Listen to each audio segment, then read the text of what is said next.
Hanggang ngayon iyong panzay Ni bezi pagkukanilay Tong tatwarik Abyanan naroon Azaban Mapanan at salamat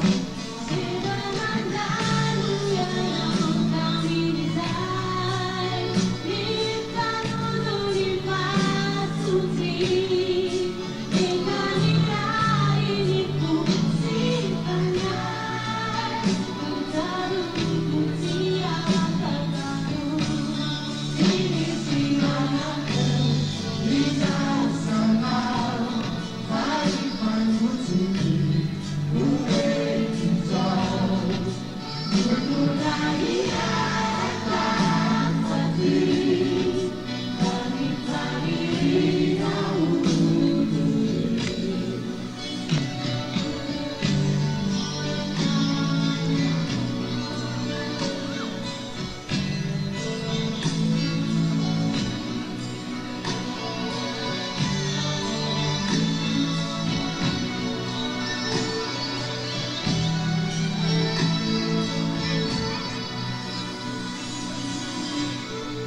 Tunggat sinansuit agawan at kwan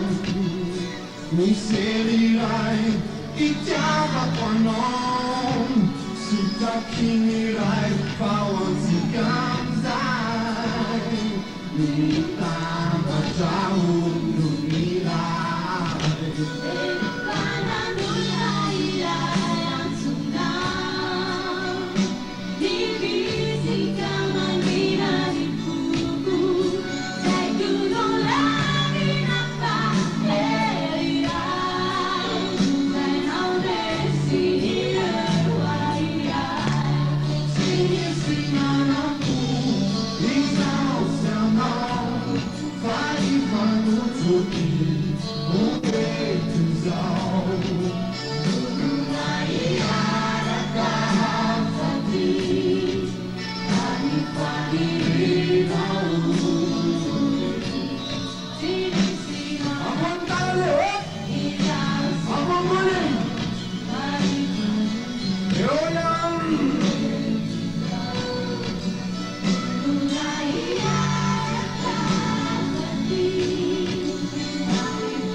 Suede, outra Suzy. Ricky, Randy Jackson,